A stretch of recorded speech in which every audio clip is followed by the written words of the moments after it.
A resource-based economy puts into practice everything the great religious and philosophic teachers have always talked about in regard to humans embracing each other as their own and working together in mutual respect as a single human family.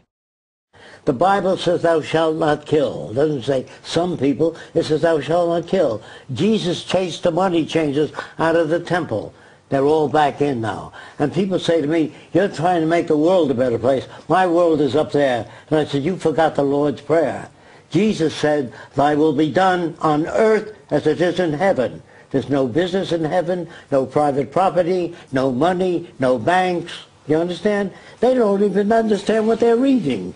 But our political and social institutions have not changed. And this is where we are stagnating, because we always equate any new idea with communism or regimentation, because we've been brought up to fear that which is new.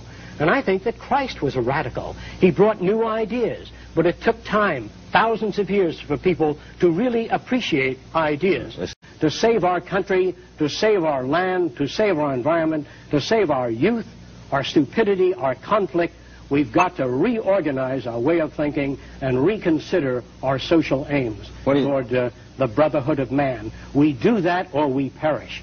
And we've got to get away from this limited I did this and I did that and the self-centeredness that dominates our society today. It must be a privilege to serve members of society. Not that we want rewards or medals or honor for what we do, because it is just an honor to do it. And if you cannot work for that, then you miss the boat. You don't understand the teachings of the wisest men that ever lived. We wish to get away from politics. We wish to get away from the old world method of solving problems. If you can barely understand what it is I'm trying to say in this short period of time, please investigate socio-cybernetic. Are you saying that General Motors... It's a method of how to achieve what all those people who have desire for higher consciousness, how do you do that? How do you achieve that? How do you achieve a world without war and crime and bigotry? And what is the root cause of those types of things? And that's what we're dealing with.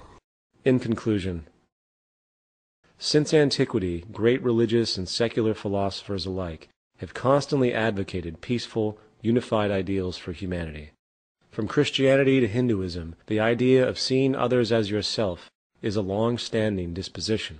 Sadly, one glance at society today makes one wonder why the idea of universally valuing and respecting your fellow human being and working together has never taken root.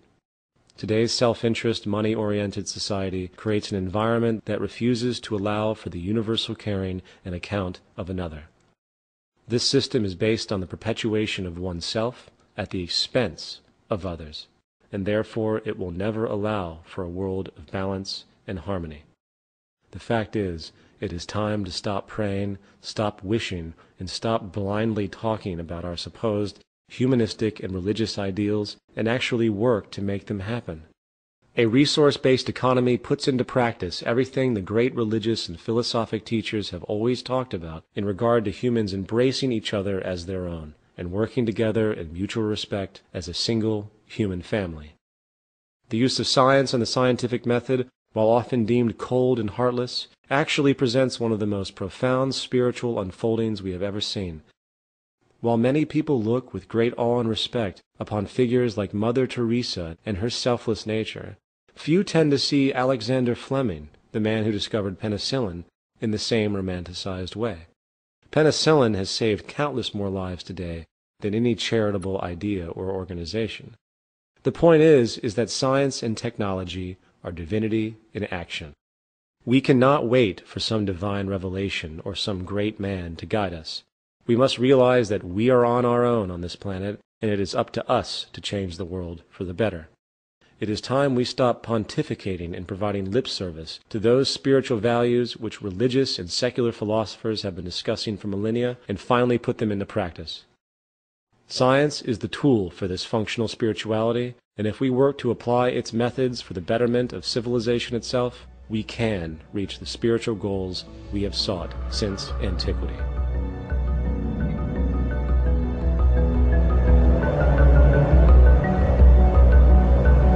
The Bible says thou shalt not kill. It doesn't say some people, it says thou shalt not kill. Jesus chased the money changers out of the temple. They're all back in now. And people say to me, you're trying to make the world a better place. My world is up there. And I said, you forgot the Lord's Prayer. Jesus said, thy will be done on earth as it is in heaven. There's no business in heaven, no private property, no money, no banks. You understand?